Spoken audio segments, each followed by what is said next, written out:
This is your ultimate 2-minute guide on how to study for your mock exams. And look, if you follow this revision strategy, you will jump multiple grades in multiple different subjects in a very short amount of time. So trust me when I tell you that you're going to want to save this video for later. Before you do anything else, you're going to plan your revision using these planning devices I'm about to show you. This is a very simple system, so you can screenshot these or save this video, whatever you want. First thing that you're going to identify is which exams you need to focus revision on the most. So you rank your subjects based off priority and difficulty. Priority, obviously some exams are more important to pass than others. GCSE Maths is much more important to pass than GCSE PE. And I'm not dogging on PE, I'm just saying that if you don't pass Maths, you need to redo it. Therefore, it's probably a higher priority. And obviously everybody will have different priorities based on what you want to do next and what you need for your uni offers or your sixth form. Difficulty, how hard do you find it? So rank these for each subject that you have, one being the highest priority and the highest difficulty. Add these up, and with the total, you are going to be able to identify what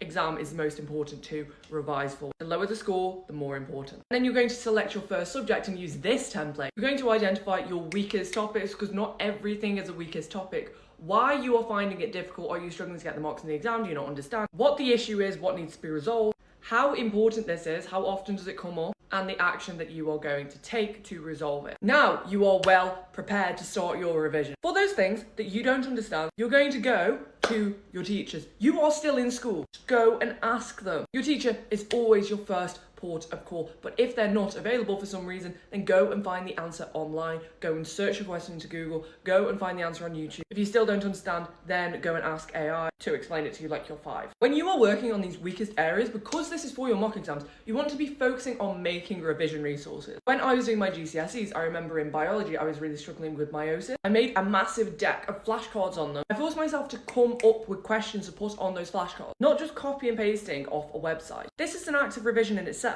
I had to come up with questions and then find the answer. And then when I was going over my flashcards, reviewing them before the exam, this was active recall. You need to go over your weakest topics, use active recall strategies, create revision resource, but then most critically, apply this to an exam setting. There's no point in doing any of the previous steps if you can't get the marks in the exam. Understand how those marks are allocated in the exam. Go through your end of topic tests, see what your teacher's feedback is, see what you can improve on. Try practice paper questions and mark them alongside the mark scheme and something called the examiner's report, which is basically a document outlining what examiners said about that paper when it was sat by actual students. They might have said, a lot of students got this one thing wrong, or a lot of students' answers could be improved if they did this instead. Do all of these things and you will absolutely smash these mock exams, really push up those predicted grades. If you found this video helpful, be sure to follow me because I'm posting study tips every single day until those mock exams.